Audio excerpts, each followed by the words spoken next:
आज मैं आपके आगे एक ऐसी घटना का जिक्र करने जा रहा हूँ जिसका जिक्र होते ही आज भी उस परिवार की आंखों में डर साफ दिखाई देने लगा। इस कहानी की शुरुआत एक साधारण प्रेम कहानी से हुई थी, लेकिन इस कहानी ने एक ऐसा डरावना मोड़ ले लिया जिसके बाद क्या हुआ उसका जवाब आज भी किसी के पास नहीं है। रात के सन्नाटे में सुनाई देने वाले अजीब आवाजें, सामान का अपने आप हिलना और एक ऐसी परछाई जिसको देखने के बाद पूरा परिवार दहशत में जीना शुरू कर दिया था। तो लाइट बंद कर लीजिए, हेडफोन लगा लीजिए और सुनिए एक ऐसी सच्ची घटना कि क्या हुआ था उस परिवार के साथ। सब इतने दहशत में जीने लगे। इस कहानी को मैंने सच्ची घटना इसलिए बोला क्योंकि ये कहानी मेरे दोस्त राज की कहानी है। जी हाँ, मेरा दोस्त राज जो कि बनारस के चौक इलाके में रहता था। चौक इलाका एक ऐसा इलाका है जहाँ दिन भर बहुत ज़्यादा भीड़ भाड़ होती है और शाम के टाइम सन्नाटा हो जाता है।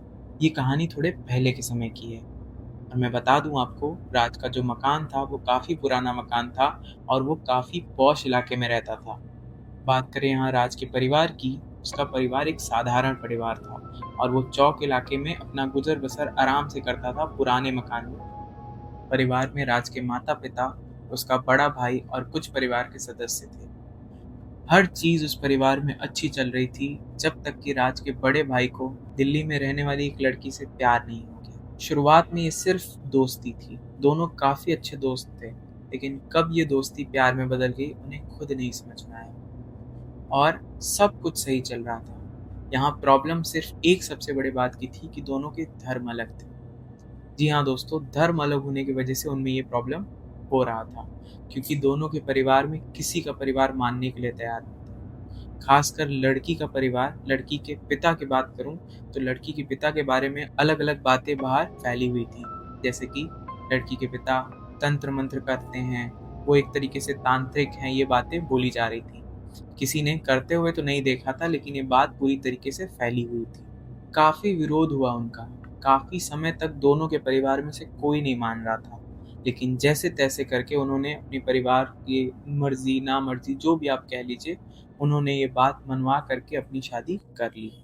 शादी के बाद दोनों को लगा अब सारी तकलीफें खत्म हो गई, अब नॉर्मल जिंदगी हम लोग जिएंगे, बहुत अच्छी लाइफ हमारी आगे रहने वाली है। लेकिन फिर ऐसी कुछ घटनाएं शुरू हुई जिसके बाद पूरे परिवार की जिंदगी पूरी तरीके से बदल गई। राज के परिवार को लगा कि शादी तो हो ही गई है, अब मान जाते हैं। धीरे धीरे सब मानने भी लगे थे, एक तरीके से सब उनको एक्सेप्ट करना शुरू कर दिए थे। लेकिन उसके बाद कुछ समय बीतने के बाद ऐसी घटना हुई जिसके बाद जो डर था वो शुरू हो चुका था। एक दिन अचानक लड़की के पिता दिल्ली के सीमापुरी से सीधा बनारस पहुंचे। उनके आने की खबर राज के परिवार को थोड़ा सा असहज कर गई। उनको लगा कि क्यों आ रहे हैं, क्या है, लेकिन शादी के बाद वो पहली बार आ रहे थे तो स्वागत तो करना ही था। तो राज के परिवार ने उनके स्वागत की तैयारियां की, बहुत सारी चीज़ें उन्होंने अरेंज की। लेकिन उस लड़की के पिता जब आए तो बहुत शांत थे, उन्होंने किसी से कोई बात नहीं किया। कभी वो राज के बड़े भाई की तरफ देखते, कभी दीवार की तरफ देखते, कभी अपनी बेटी को देखते। वो यही काम वहाँ पे सिर्फ कर रहे थे। लगातार उस घर में 1 घंटे चुपचाप बैठने के बाद वो धीरे से उठे और उठ के बाहर की तरफ जाने लगे। लेकिन बाहर की तरफ जाते वक्त उन्होंने राज के भैया से एक ऐसी बात बोली जिसको सुनने के बाद मैं तो डर ही गया था, आप भी डर जाओगे। घर से बाहर निकलते वक्त उन्होंने ये बात बोला कि कुछ रिश्ते तो ऊपर वाला बनाता है, लेकिन कुछ रिश्तों की सजा इंसान खुद चुनता है। ये बात इतनी गहरी थी कि ये सिर्फ एक लाइन में उन्होंने बहुत बड़ी बात कह दी थी। उनकी ये बात सुनकर घर के सारे सदस्यों को अजीब सा लगा, लेकिन किसी ने ज़्यादा ध्यान नहीं दिया। उनको लगा कि पहली बार आए हैं तो थोड़ा सा उनको नाराज़गी है, इस वजह से वो ये बात बोल रहे हैं। लेकिन इसी दिन के बाद से उस घर की पूरी कहानी बदल गई, वहाँ का पूरा माहौल बदल गया। एक रात की बात है, राज के भैया अपने रूम में सो रहे थे। उनको अजीब सा लगा, उनकी अचानक से नींद खुली और उनको लगा कि गेट पे कोई नॉक कर रहा है। आवाज़ बिल्कुल साफ थी। राज के भैया को लगा कि कोई दरवाजे पे नॉक कर रहा है और उन्हें जाके देखना चाहिए, हो सकता है किसी को ज़रूरत हो। फिर उन्होंने उठने से पहले एक बार घड़ी की तरफ नज़र घुमाया। जब उन्होंने घड़ी में देखा तो उन्होंने देखा रात के 2:30 बज रहे थे।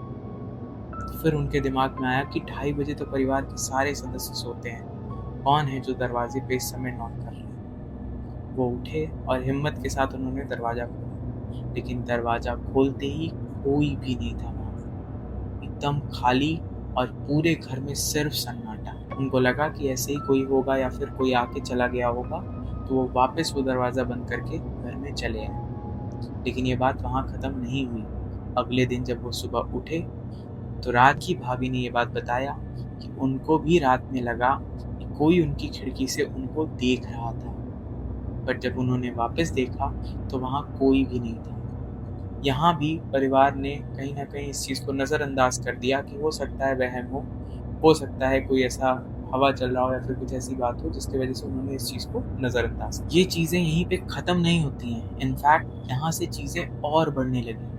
धीरे-धीरे ऐसी घटनाएँ इतनी ज़्यादा बढ़ गईं कि कुछ दिन तो सिर्फ़ दिखता था रात में कोई नॉक करता था, लेकिन एक दिन ऐसा हुआ कि छत से भी अजीब-अजीब आवाज़ें आना शुरू हुईं और फिर ये चीज़ें यहीं ख़त्म नहीं हुईं। हद तो तब पार हुई जब एक रात राज की माँ अपने मंदिर में पूजा करके वापस से सोने गए और उनके मंदिर में एक ऐसा ताबीज़ था जो उनके गुरुजी ने उनको दिया था।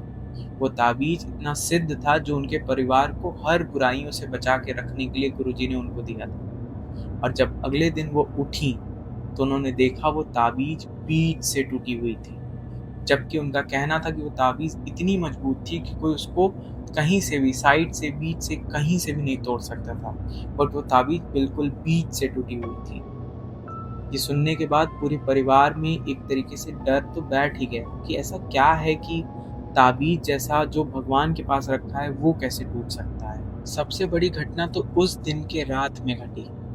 उसकी भाभी अपने रूम में सो रही थी, लेकिन अचानक उनके सपने में उनको दिखा कि आंगन में एक व्यक्ति खड़ा है और वो व्यक्ति पीठ दिखा करके भाभी की तरफ कुछ बड़बड़ा रहा है, लेकिन अचानक से वो भाभी की तरफ मुड़ता है और एकदम पास आता है।